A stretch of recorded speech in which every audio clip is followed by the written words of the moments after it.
Olá, sejam todos bem-vindos para mais uma aula da primeira série do ensino médio, do ensino presencial mediado com tecnologia. Eu sou a professora Lúcia Santos e vou estar com vocês aqui nessa trajetória que envolve o mundo da arte. E para isso, vamos iniciar a nossa aula falando do nosso objeto de conhecimento. Aula 13, objeto de conhecimento, práticas artísticas em diferentes momentos históricos. Detalhamento.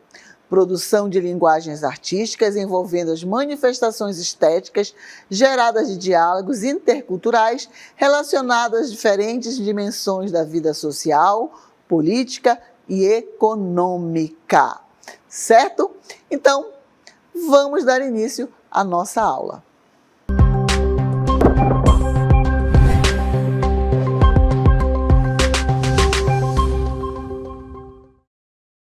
Muito bem, então iniciando esse momento da nossa aula, nós trouxemos aqui uma imagem que vai nos remeter, com certeza vocês já visualizaram essas imagens, que é o quê? A arquitetura da pré-história, certo?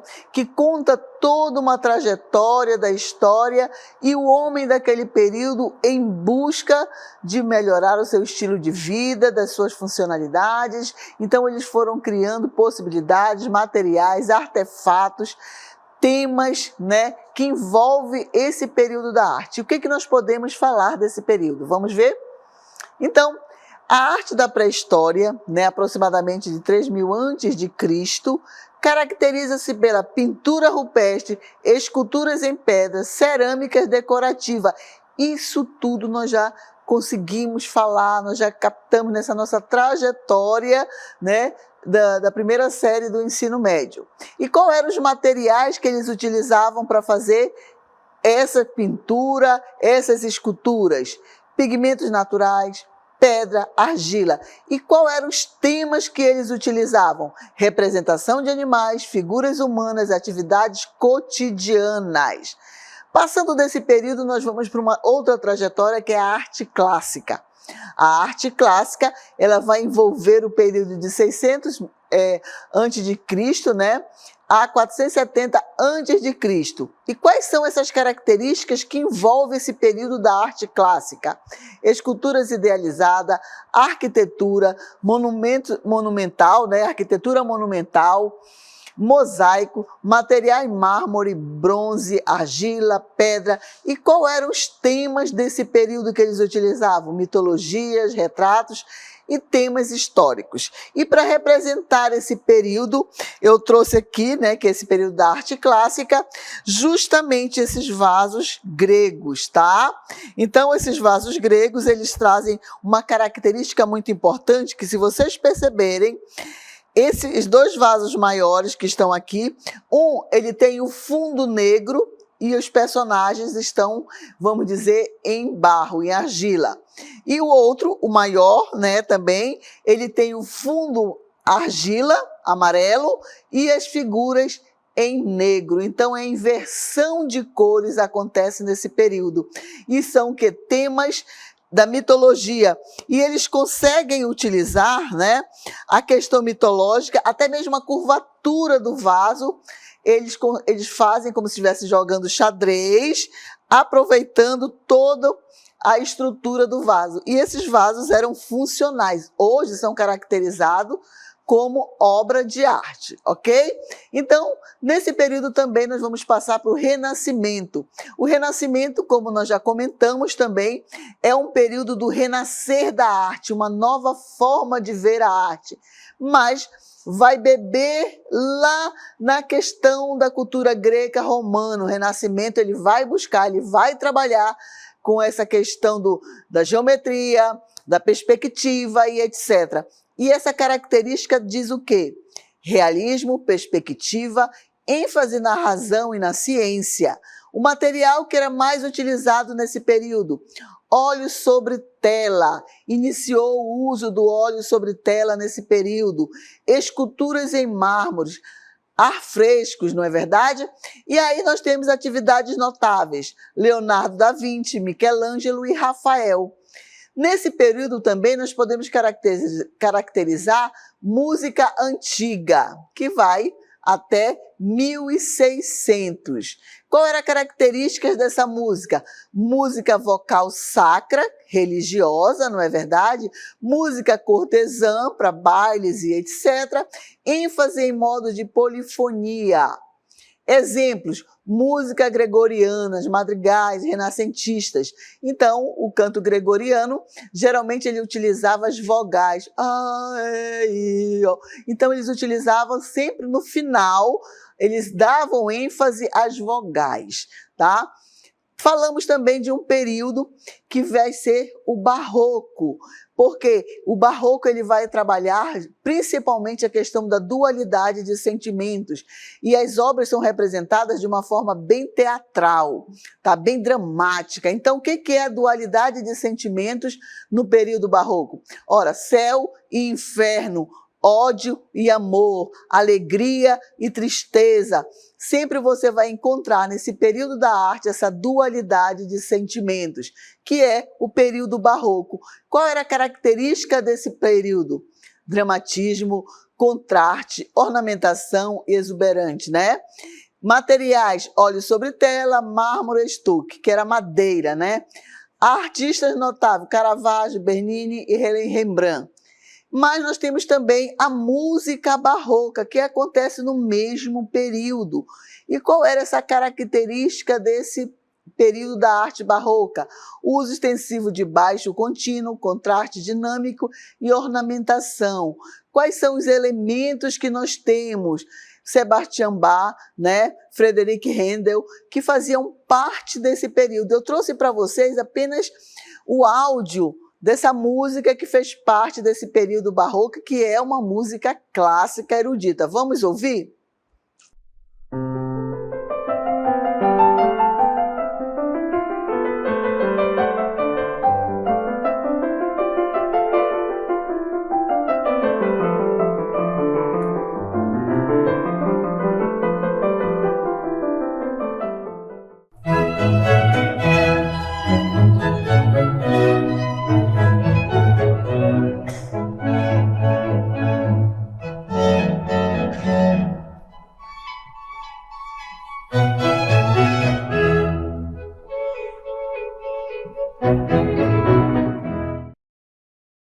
Muito bem. Eu quero colocar para vocês que a primeira música que vocês ouviram não era um piano que estava sendo tocado, não, era chamado de cravo. Por isso que ele tem um som mais erudito, mais, lindo o som do cravo. É um instrumento musical que vocês podem pesquisar aí, ok? Então, esse período barroco, ele vai trazer essa dualidade de sentimento nas artes, mas aí passamos para onde? Para o romantismo, que vem aquele amor patriótico. Esse romance é um romance entre o homem e a paixão pela pátria. É a pátria que vai estar em grande ênfase, né, nesse momento. E acontece toda uma revolução, a Revolução Francesa e etc., que vai trazer todo esse teor. Vamos ver as características desse período? Aí nós temos a obra, né, A Morte de Marat, que justamente esse artista ele retrata a morte desse amigo, que ele tinha uma doença, então ele ficava imerso nessa banheira e ele foi assassinado. Aí tem essa obra A Morte de Marat, justamente porque ele era um revolucionário, tá? Então, esse romantismo vem trazer esse amor à pátria, e a característica era expressão emocional, natureza, ênfase na individualidade. O material era óleo sobre tela e aquarela. E os artistas, Delacroix e Davy, certo? Então, eles faziam parte desse período e são os mais destaques, né, que tem. Aí nós temos as músicas clássicas também, né? Qual é a característica? Estrutura formal clara, equilíbrio, melodia e expressivas, certo? Então, Mozart fez isso e Beethoven fizeram parte desse período. Eu trouxe para vocês aqui né, um pouquinho do trecho da música que fez parte, né, desse período da arte. E, principalmente, vocês percebem que não existe ainda a voz sendo inserido nas músicas. Vamos ouvir?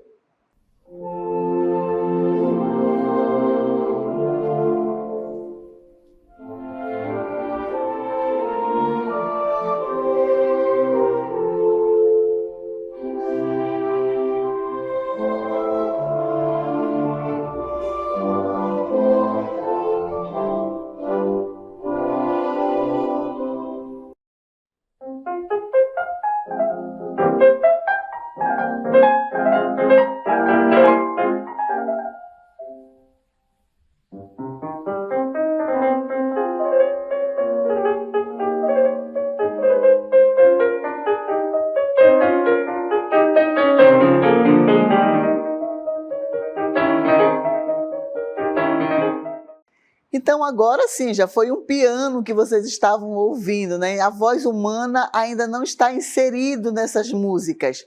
Aí passamos para o período do impressionismo, que vem de impressão. Os artistas impressionistas eles tinham uma teoria que eles falavam que as cores elas mudavam conforme a intensidade da luz sobre o objeto. O que queria falar? O que eles queriam falar com isso? Que vamos dizer que vocês vão desligar a luz aí da sala de vocês. Alguém vai ainda ver uma cor? Não, as cores vão desaparecer e vai ficar só o escuro, não é verdade?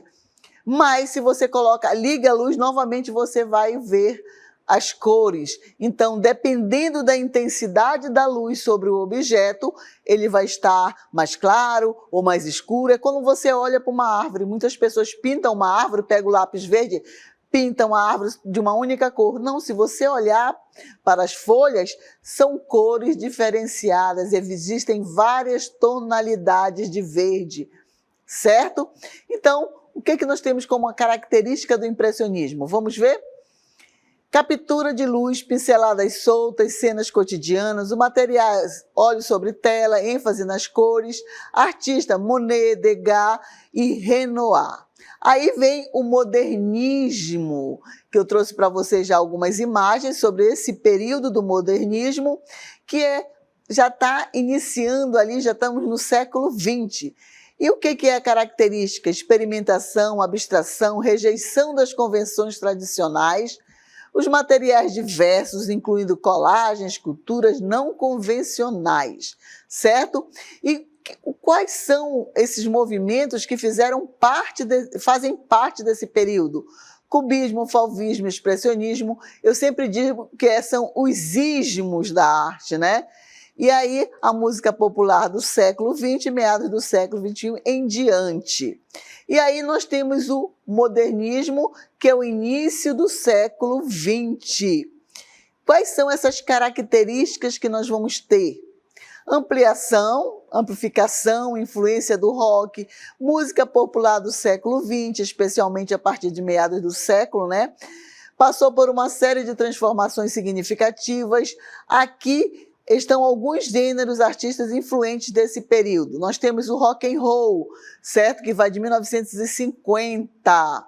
Nós temos o quê? Como representação desse período, Elvis Presley, que nós vamos ver agora, conhecido como o rei do rock. Então, Elvis foi uma figura central no surgimento do rock and roll, trazendo misturas únicas e influências musical. Nós temos o Chuck Berry, contribui significativamente para o desenvolvimento do rock, né, do rock and roll, sendo um dos pioneiros do gênero, como canções como Johnny, né? E aí nós temos o folk, movimento de protesto. Aqui nós tivemos, dentro do Brasil, nós tivemos a música de protesto. Então o folk ele vem trazer esse movimento de protesto, né? O Bob Dylan, conhecido por suas letras poéticas, Bob Dylan tornou-se uma figura importante no movimento do folk e protesto dos anos de 1960.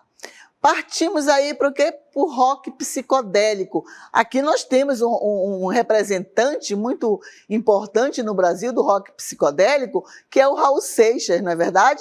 Mas aqui nós temos os Beatles, a banda britânica, evoluiu ao longo dos anos de 1960, incorporando os elementos psicodélicos, tá? E alguns álbuns que nós temos aí. E aí nós temos o Jimi Hendrix, tá? Que também faz parte desse período do rock, conhecido pela sua habilidade única na guitarra. Olha, vocês podem ir anotando esses nomes aí, depois pesquisar, tá bom? E o Hendrix foi uma figura central do desenvolvimento do rock psicodélico. Aí nós temos a música soul, que é a Aretha Franklin. Ela foi conhecida como a rainha do soul. A Aretha Franklin teve um papel fundamental na popularização do soul. E nós temos o James Brown, né, que é o padrinho, né, do soul, foi uma figura influente no desenvolvimento do funk e da música soul. Então aí tem toda essa influência, algumas letras, você já tem alguns movimentos da música, você já consegue colocar aqui no Brasil também, que nós temos alguns representantes. Aí nós temos o rock clássico, que vai iniciar em 1970.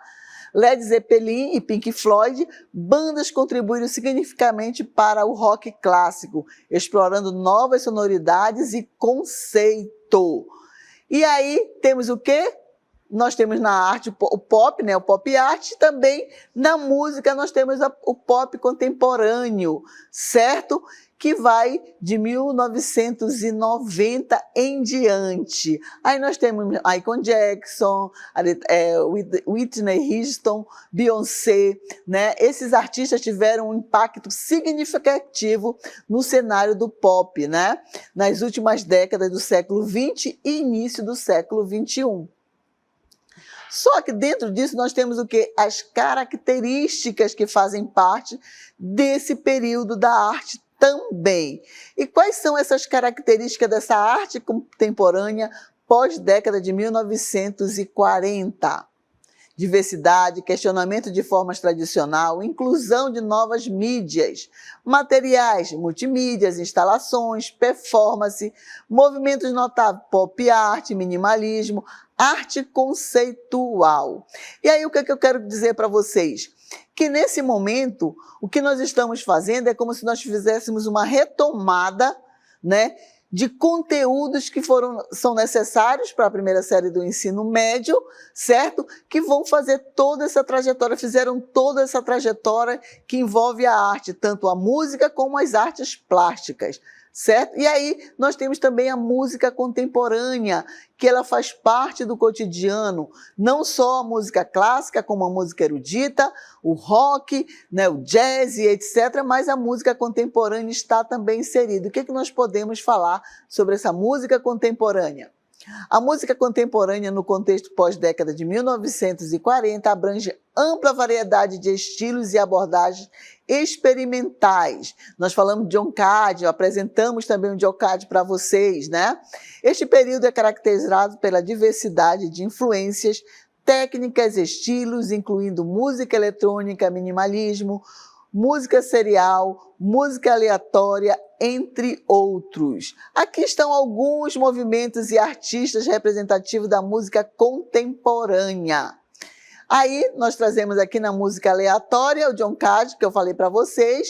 Cage foi um pioneiro da música experimental aleatória. Sua peça é 433, em que o músico permanece em silêncio, desafiou as ideias convencionais sobre o que é música. O minimalismo, né, nós temos aí alguns representantes, compositores minimalistas que simplificaram a estrutura musical, utilizando repetição e padrões para criar obras distintas. E aí nós estamos do Philip e o John Cage, eu trouxe um pouquinho de uma música deles para vocês. Vamos ouvir?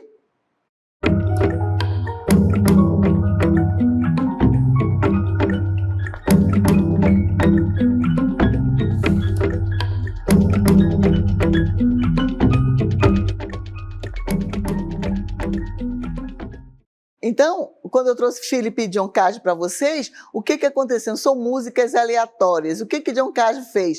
Ele foi para um estúdio, para um para um palco, vários espectadores, e ele simplesmente ficou em silêncio. E ele provou que lá não existia o silêncio. Mesmo as pessoas estando em silêncio, não existia o silêncio. Ah, eu quero ficar em silêncio. Você não consegue ficar em silêncio, porque o silêncio existe no vácuo.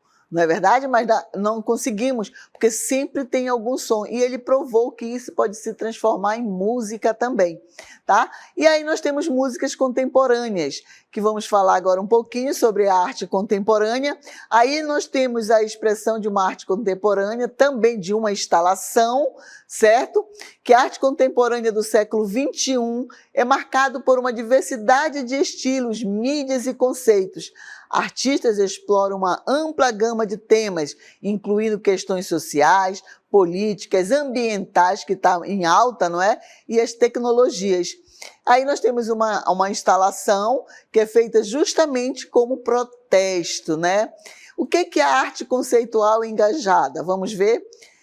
O nome desse artista, né, que vocês vão ver agora, que é justamente dessa arte conceitual engajada, ele vai fazer o quê?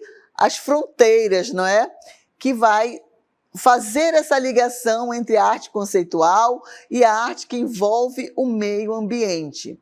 O Ai Weiwei, né? É o Ai Weiwei. Artista chinês conhecida por seu ativismo e obras que abordam questões sociais e políticas, muitas vezes utilizando materiais não convencionais. Foi aquela que eu mostrei para vocês. Então, ele utilizou materiais plásticos para criar como se fosse uma pirâmide, né, uma pirâmide maia, e chamar a atenção do público para essa obra que ele apresentou. Aqui nós temos o JR também, que tem essa pegada, que vocês podem ir anotando aí o nome dos artistas, não se prendam nos conceitos, mas no nome dos artistas, que depois você pode pesquisar, né? Artistas franceses que criam instalações fotográficas em grande escala, em áreas urbanas, abordando temas sociais e culturais, tá? Instalações e arte ambiental. Nós temos o Ellison, né? Eliasson, quer dizer. Artista dinamarquês, né? Cria instalações envolventes, muitas vezes explorando a relação entre arte, natureza e percepção.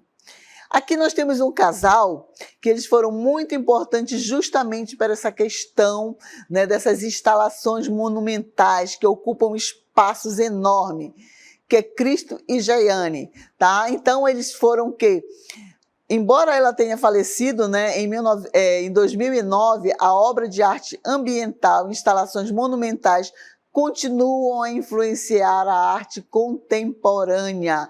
Então, geralmente, as instalações, eles fazem coisas imensas. Ah, nós vamos guardar? Não. Ela vai ser perpetuada através de fotografia. Depois é retirada daquele ambiente e pode ser instalada em outro ambiente.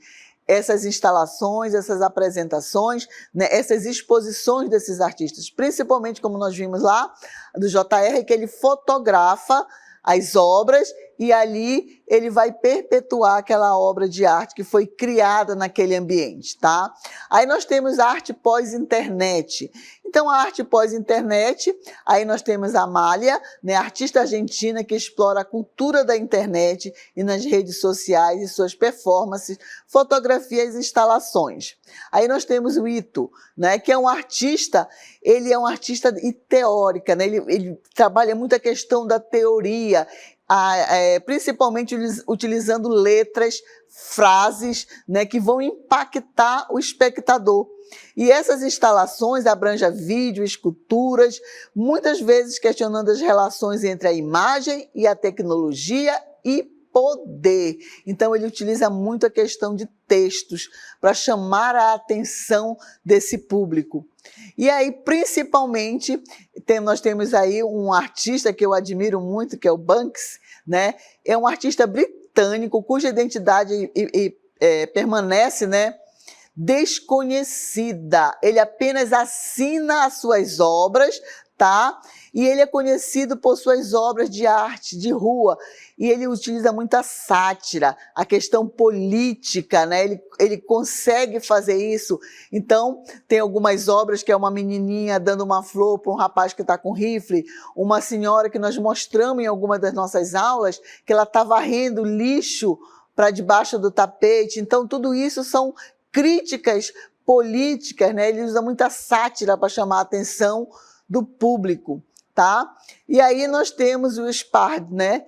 Shepard, quer dizer, artista e ativista americano, é famoso por suas obras de arte pública, incluindo o ícone pôster do Barack Obama, tá? Então ele traz essa pegada.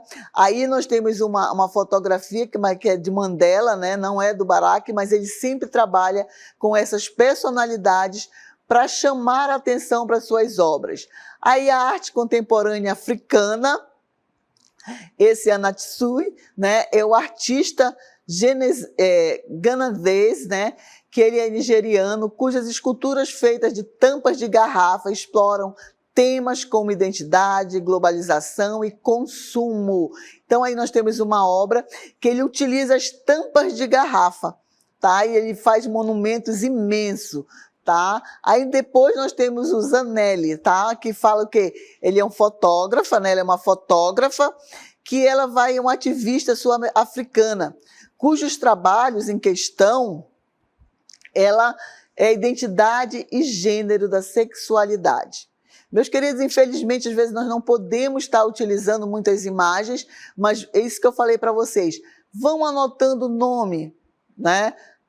Desses artistas, e depois vocês pesquisem, vocês vão ver como é interessante, principalmente esses que são os ativistas, que falam sobre a questão de gênero, né? Que eles protestam em relação a isso também, a questão dos preconceitos também, do meio ambiente, é muito importante falar sobre isso, expor, conhecer esses artistas. Aqui é apenas algumas pinceladas e algumas imagens nós não podemos nem reproduzir, mas vocês podem pesquisar sim. E aí nós temos James Luna, né, que ele foi falecido em 2018, tá? É um artista norte-americano de origem louisiano, né, que explorou questões da identidade indígena em suas performances e instalações. Alguns nomes são meio esquisitos. Então, essa aí, ela trabalha a questão da identidade indígena. E ela fazia painéis imensos, mas trazia sempre essa pegada, mostrando, né, a questão indígena, um alerta para a humanidade. E temos a Rebeca também, tá? Que é uma artista, né, ativista indígena canadense, cujo trabalho aborda questões relacionadas à colonização e território e resistência. Então, falando desses artistas, buscando, né, trabalhar, nós vimos aí artistas que são africanos, americanos, né, japoneses, temos vários, nós tentamos pincelar, né, esses artistas que envolvem o mundo todo, mas a preocupação deles sempre é o quê? O meio ambiente, a questão humanitária, a questão política, certo? Que traz todo esse legado para o público. Nós estamos falando do quê? De uma arte contemporânea. Isso não quer dizer que lá no passado nós não tivemos também não tivemos artistas que falavam sobre isso. Nós temos ali o período, né, do romantismo, que fala sobre a questão política, fala aquele amor da pátria, fala sobre a Revolução Francesa. Vamos lá para o fauvismo, onde ele diz que o objeto, quando ele perde a sua funcionalidade e fica em exposição, marcando um período, marcando uma época, ele passa a ser uma obra de arte.